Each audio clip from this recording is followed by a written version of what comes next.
Bonjour à tous, je suis Nadine Hutter, directrice commerciale de Natixis Interépargne. Et je suis Marc Jusserand, en charge des offres de gestion financière et de la durabilité chez Natixis Interépargne.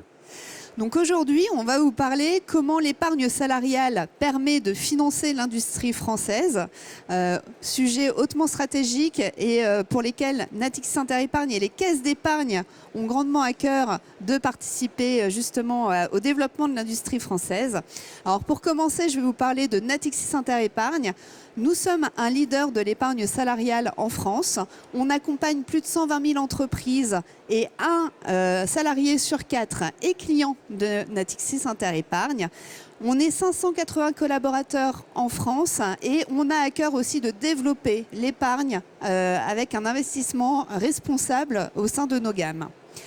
L'épargne salariale, c'est quoi? Ça répond à des enjeux hautement stratégiques aujourd'hui des entreprises, notamment par rapport au capital humain.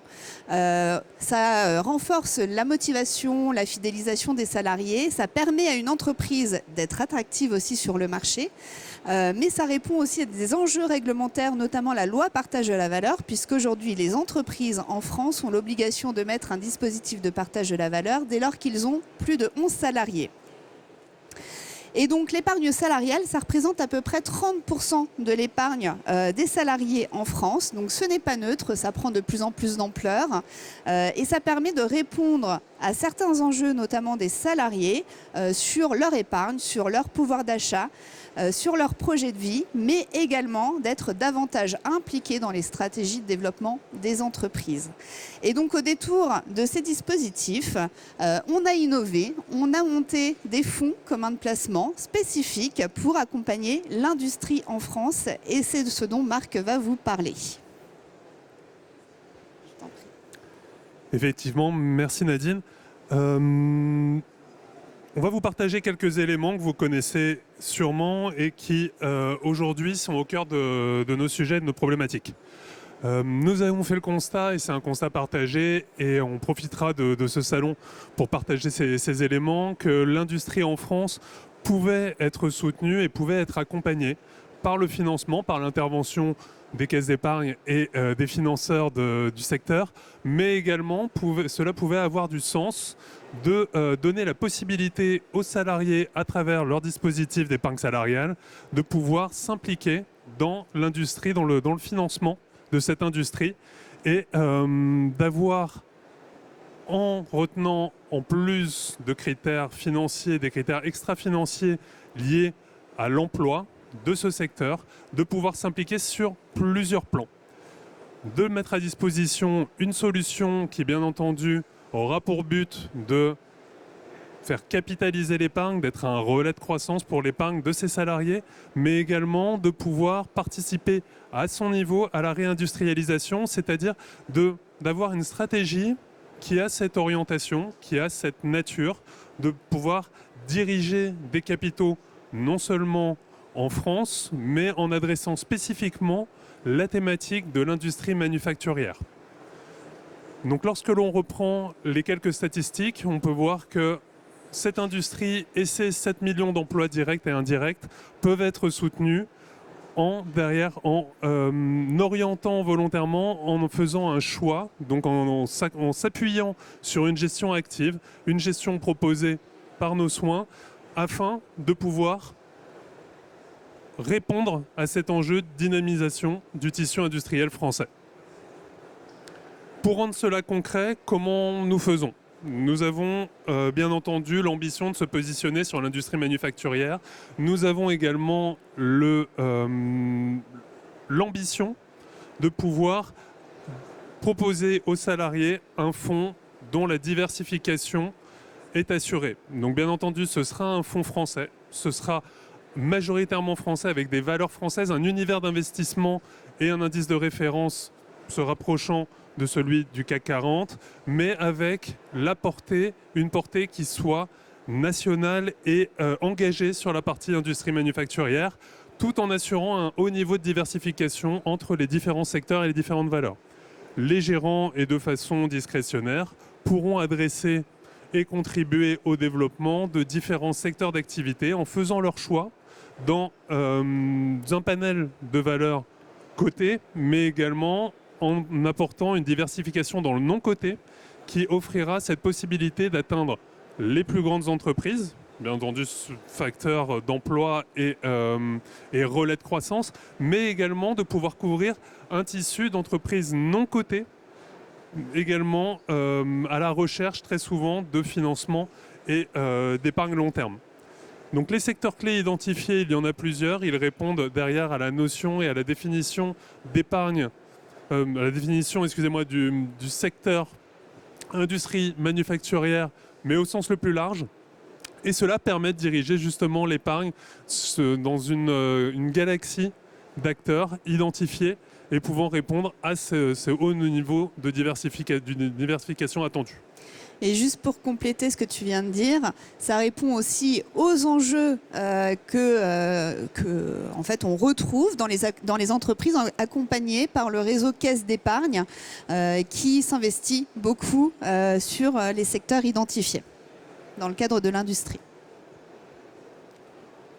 Une fois que l'on a posé le contexte, la logique à laquelle on souhaite répondre et bien entendu la façon dont on allait le faire, voici quelques éléments sur le support d'investissement. Alors il s'agit d'un fonds commun de placement, Sélection Vega Industrie France, dont la thématique est affirmée et orientée très volontairement sur l'industrie en France.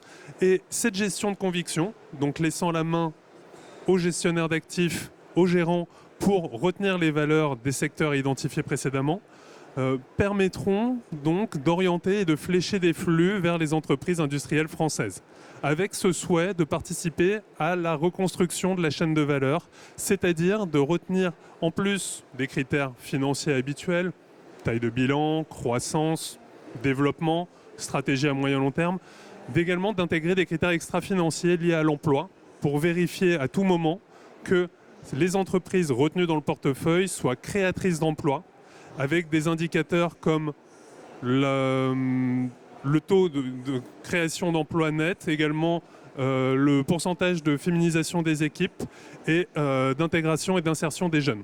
Et donc ce sont des éléments qui seront observés en même temps que les critères financiers pour aboutir à une sélection d'entreprises françaises, majoritairement françaises. Une diversification sur l'Europe est possible aujourd'hui du fait que nos leaders et nos champions nationaux peuvent avoir derrière un impact et un marché européen.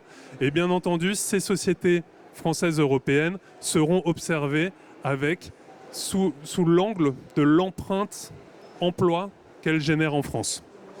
Le ciblage est fait à partir de sociétés industrielles, donc la production de biens au sens manufacturier, comme on a pu le voir tout à l'heure. Et nous aboutirons à un portefeuille construit à 85% de grandes entreprises cotées et à 15% d'entreprises plus petites, non cotées, 15% est un maximum, afin de pouvoir justement toucher une autre strate de notre type, un autre segment d'entreprise pouvant également être concerné par cette recherche de capitaux. Une répartition très majoritairement France. Un objectif de gestion, on en a un peu parlé, on va se comparer à un indice généraliste qui est celui du CAC 40. Les performances futures ne présagent pas, enfin en tout cas les performances passées ne présagent pas des performances futures, mais ce secteur est un relais de croissance extrêmement intéressant. Et donc en net, nous aurons un fonds action de conviction pouvant permettre justement d'orienter des capitaux sur cette thématique Industrie France. Et qui aujourd'hui est disponible à l'investissement à travers le réseau Caisse d'épargne ou à travers les réseaux de distribution habituels. En synthèse et en quelques mots, donc nous avons le plaisir aujourd'hui de présenter cette thématique qui aura pour objectif de soutenir l'industrie manufacturière qui, nous pensons, est une innovation puisqu'il s'agit de la première et elle combinera des actifs cotés et non cotés de facto et de pouvoir orienter donc les capitaux vers ces entreprises, ces leaders nationaux sur notre marché et également donc de contribuer à son niveau à orienter de l'épargne longue, de l'épargne salariale, mais de l'épargne salariale en la mettant à contribution justement avec cet angle lié à la réindustrialisation. Un fonds France, un horizon de placement moyen-long terme de 5 ans et également un fonds qui s'inscrira dans une démarche de labellisation puisqu'il a été présenté au comité intersyndical de l'épargne salariale et répondra à un article 8 intégrant des critères extra-financiers notables mais dont il ne fera pas la promotion première. Donc voilà, vous avez ce produit-là qui est une innovation et que nous serons fiers de pouvoir proposer à travers les dispositifs d'épargne salariale de nos relais principaux et de la caisse d'épargne. Avez-vous des questions, des réactions? Donc en tout cas, vous l'aurez compris, hein, c'est vraiment un dispositif différenciant qui vient soutenir directement l'industrie en France avec un mode de financement différent mais qui est porteur de grandes valeurs pour justement la réindustrialisation française. Merci de votre attention.